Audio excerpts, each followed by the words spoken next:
Perkenalkan, nama saya Dalin Hidayat dengan NIM 238 110 dari 0115 dan Jurusan?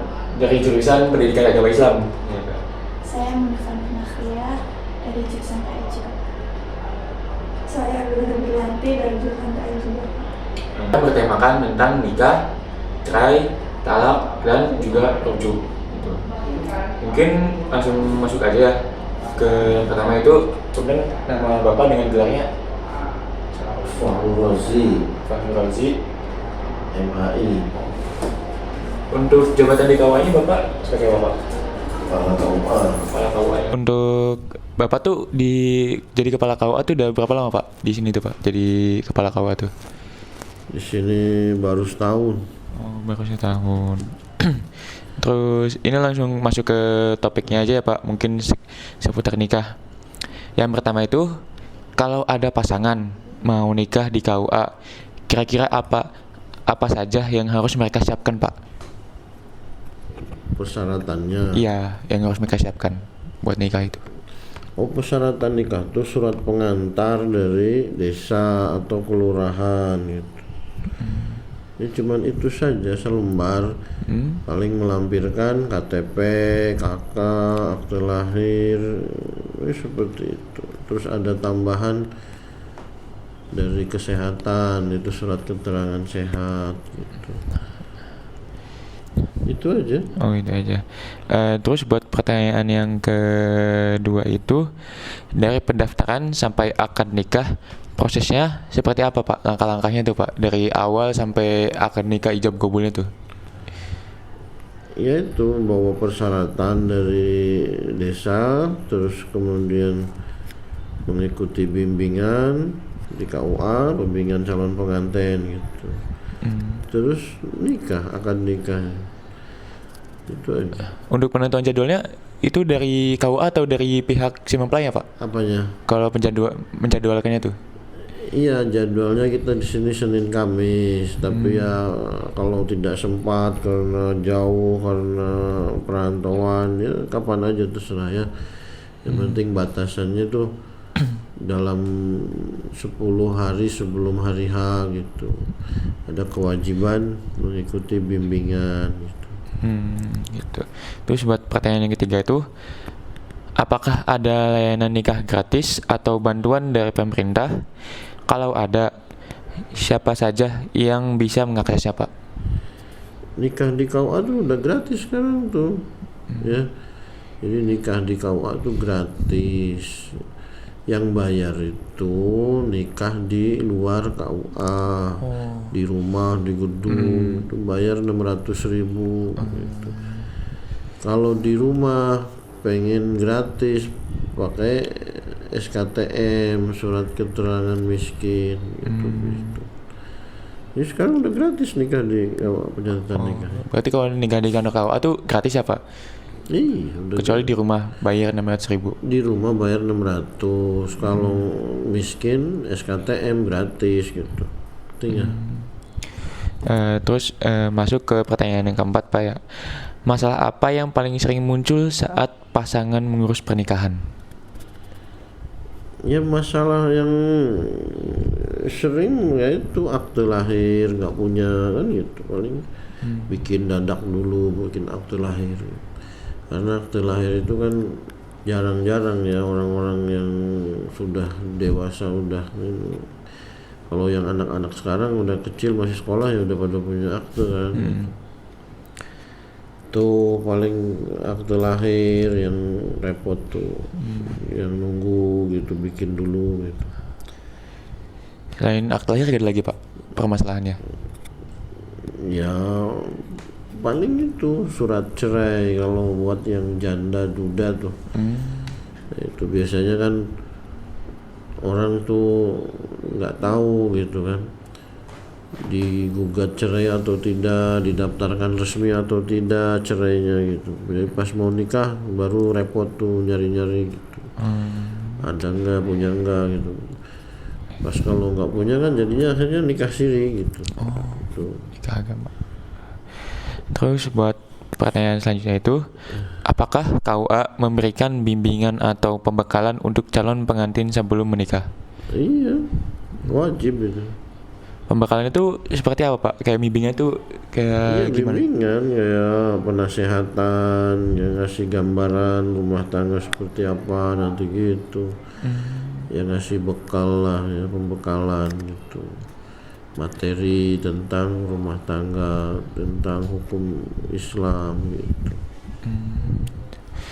Eh, Masuk mungkin ya tadi yang masalah pernikahan. Sekarang tentang perceraian.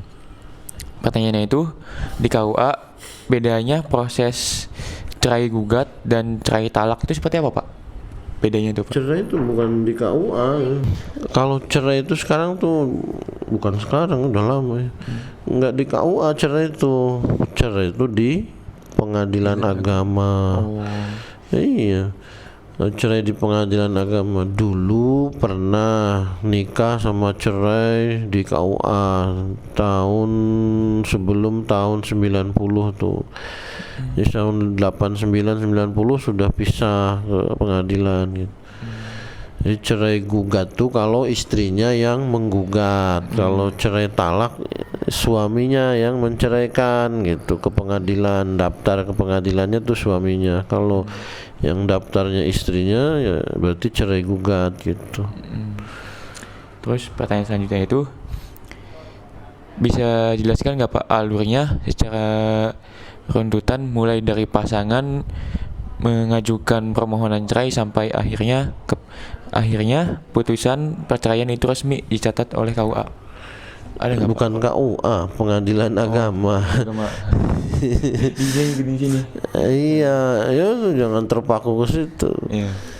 Jadi memang prosedurnya yang ini tahu ya pengadilan agama ya. Tapi ya biasanya ya kalau secara hukum acara di pengadilan agama ya begitu, daftar, bawa surat kawin, bawa KTP, terus apa namanya, membuat apa namanya tuh ya, kalau nggak salah tuh ya aduan gitu ya, pengaduan apa itu yang mau diajukan, gugatannya apa ditulis gitu, udah gitu masuk, terus ditentukan jadwal sidang biasanya 2 minggu setelah daftar. Sidang pertama biasanya yang dipanggil penggugatnya gitu, atau kalau pemohonnya, kalau laki-laki namanya pemohon. Tuh nanti setelah itu dipanggil saksi-saksi para pihak semuanya gitu, terus ketok palu putusan, udah gitu aja. Terus apakah pihak pengadilan agama ikut membantu menengahi atau memberikan konseling sebelum pasangan benar-benar bercerai Pak? Iya, ada kewajibannya itu di hukum acaranya begitu, harus ada mediasi dulu. Kan kalau lihat artis cerai kan begitu, ya ada mediasi dulu tuh. Mediasi tuh di KUA ada BP4 namanya, sekarang sudah tidak pakai KUA lagi, tidak BP4 lagi, jadi langsung di pengadilan gitu. Jadi mediasi itu diadakan di pengadilan gitu. Itu pengadilan wajib mediasi dulu, tidak langsung menceraikan gitu. Terus dalam 1 bulan atau 1 tahun kira-kira berapa banyak kasus perceraian yang masuk ke pengadilan agama Pak? Saya tahu Bapak. Ya tidak tahu, ribuan. Kalau sini kan pengadilan itu satu kabupaten satu. Ini pengadilan agama Sumber ini termasuk kelas 1A gitu. Kalau tipenya 1, 2, 3 itu tipenya 1A gitu. Jadi besar karena 40 kecamatan kan. Ribuan. Mungkin bisa jadi ribuan ya. Ya kalau mau ini cek aja langsung di websitenya PA, pasti ada itu. Gitu. Terus nih, pertanyaan terakhir mungkin tentang cerai ya. Menurut Bapak, penyebab utama perceraian di wilayah sini tuh apa Pak?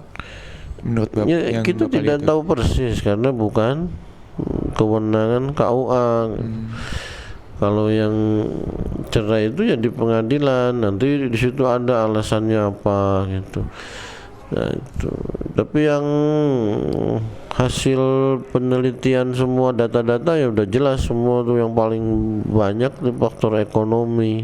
Lanjut ya Pak, tentang rujuk. Ya.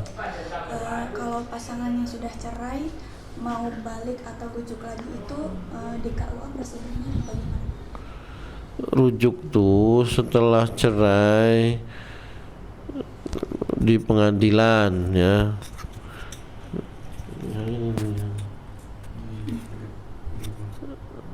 Ya itu. Jadi cerai di pengadilan, yang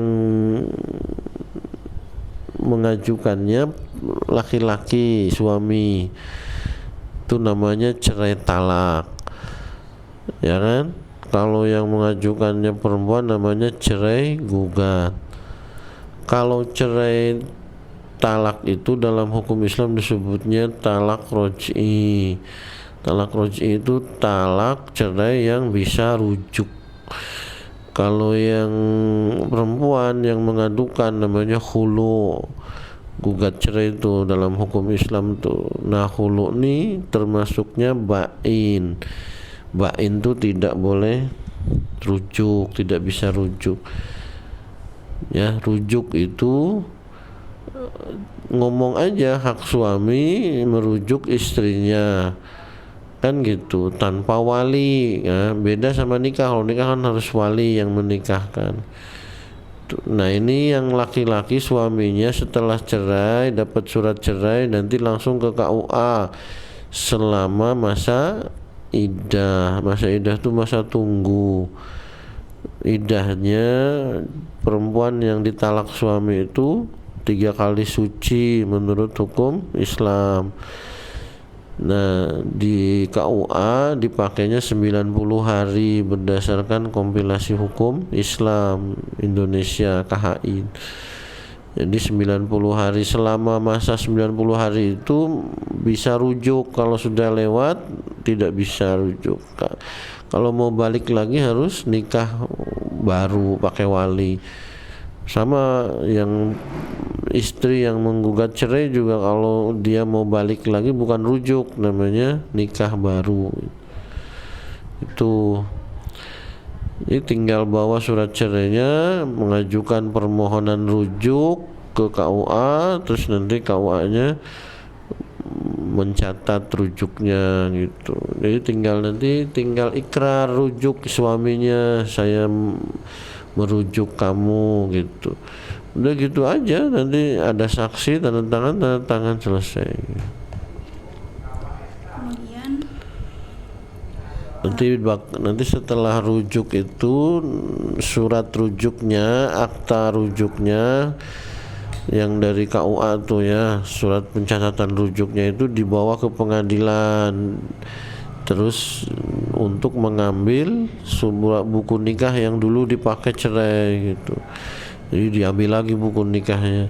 Kalau sekarang katanya buku nikahnya tidak diambil lagi kalau mamanya hilang atau pengadilannya tidak mau ngasih buku nikahnya, ya buku nikah baru dikasih sama KUA gitu. Tuh. kemudian apakah KUA memberikan pendampingan atau nasihat khusus untuk pasangan yang mau rujuk? Ya iya, pokoknya sebelum nikah, sebelum rujuk itu harus ada bimbingan gitu.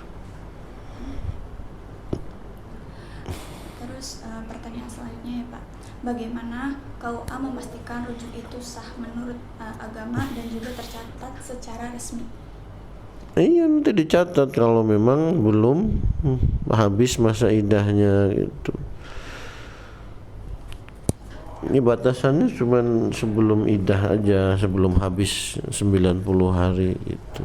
Sekarang untuk tantangan sama harapannya apa ya? Mungkin menurut pengalaman Bapak itu tantangan terbesar KUA dalam mengurusi nikah, cerai, atau rujuk itu apa Pak?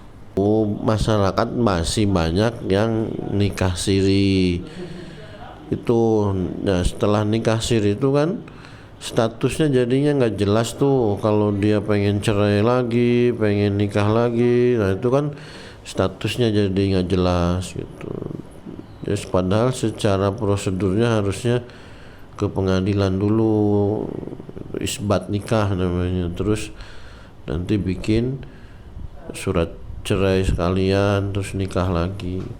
Yang di masyarakat banyak kan tidak mau repot, jadi nikah siri terus pengen nikah lagi, repot lagi, bingung lagi. Itu banyak kayak gitu tuh. Jadi nikah siri itu akhirnya ya itu setelah punya anak baru daftar ke KUA gitu. Nah itu juga repot lagi karena anaknya kan belum bisa bikin akte lahir gitu.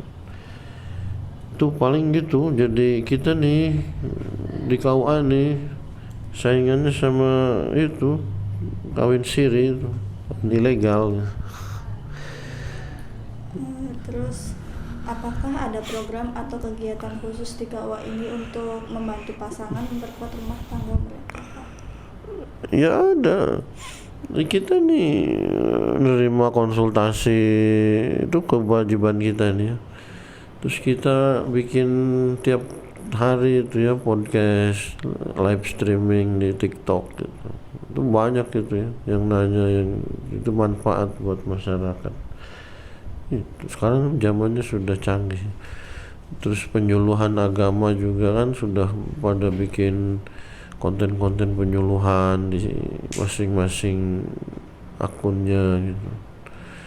Kan KUA tidak hanya penghulu, ada penyuluh gitu. Penyuluh agama gitu.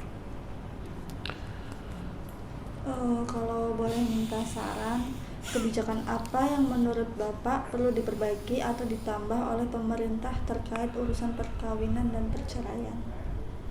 Iya, jadi yang nikah siri tuh harusnya langsung dipidana gitu. Itu baru bagus tuh. Jadi nanti tertib gitu, semua nikah didaftar ke KUA gitu. Sekarang kan masih belum jelas, jadi di undang-undang perkawinan tuh masih pelanggaran gitu, kayak pelanggaran lalu lintas gitu, denda gitu. Dendanya di undang-undang tuh Rp50. Jadi yang ada kurungan penjara itu cuma 3 bulan bagi yang menikahkan secara ilegal gitu. Jadi yang menikahkannya gitu, seperti ustadz, kiai itu kan kayak gitu tuh bisa di penjara itu, cuman disebutnya pelanggaran 3 bulan maksimal gitu. Maksimal 3 bulan, paling sebulan gitu. Itu kalau udah yang laporin. Kalau nggak ada yang laporin, sekarang kan banyak yang nggak laporin. Itu alasannya karena secara agama sah gitu. Nah itu, ini kendalanya kita gitu. Jadi harusnya yang nikah siri itu dipidana gitu. Mungkin segitu aja Pak buat wawancara bersama Bapak tentang nikah cerai ya Pak, buat Bapak yang udah ngeluangin waktunya. Mungkin sekian, makasih Bapak. Wassalamualaikum warahmatullahi wabarakatuh. Waalaikumsalam.